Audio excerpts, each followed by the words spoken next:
Lizzie présente Sans défense d'Harlan Coben. Lu par Jean-Christophe Lebert.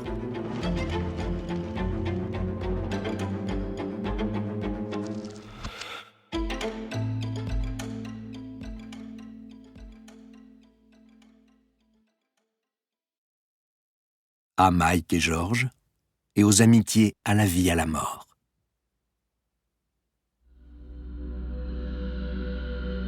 Chapitre 1.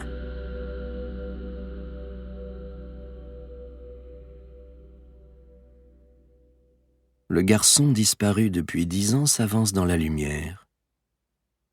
Je ne suis pas du genre hystérique, ni même enclin au sentiment qu'on nomme communément la stupéfaction.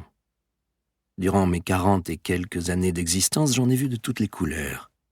J'ai failli être tué, et j'ai tué. J'ai été confronté à une perversité que beaucoup trouveraient difficile à imaginer, voire inconcevable.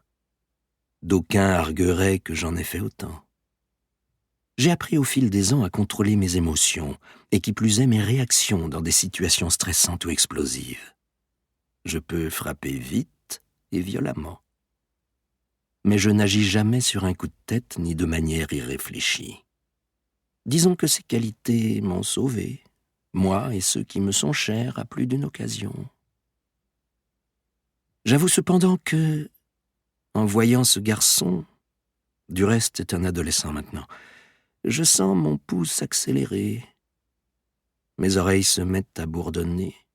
Inconsciemment, je serre les poings. 10 ans et une 50aine de mètres me séparent du garçon porté disparu.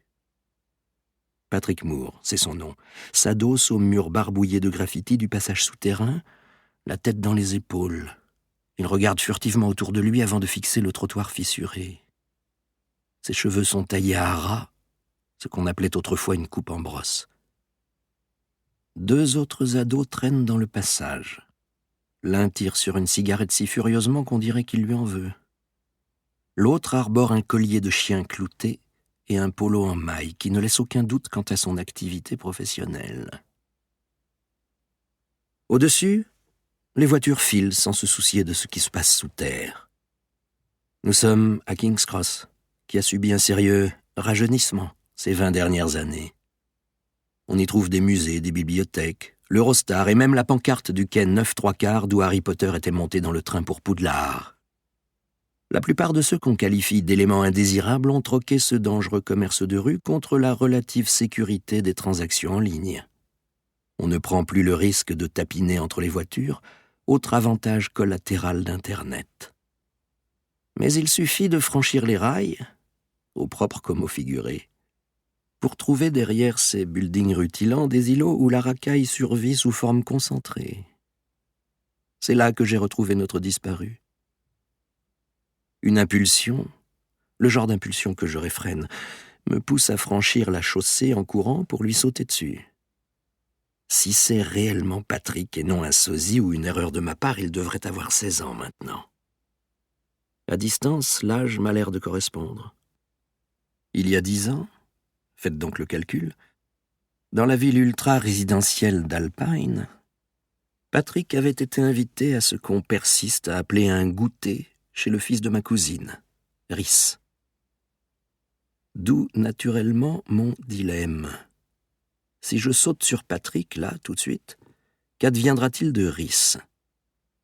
D'accord, j'ai l'un des disparus dans ma ligne de mire, mais je suis venu les chercher tous les deux, ce qui m'incite à la prudence, pas de précipitation.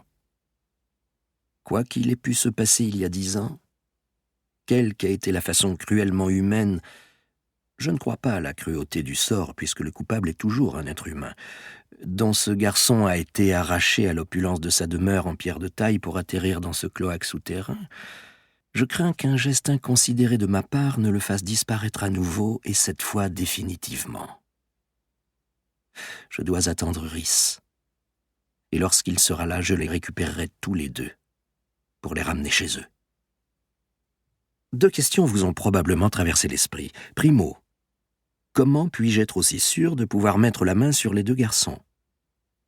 Imaginons qu'ils aient subi un lavage de cerveau et qu'ils se rebiffent.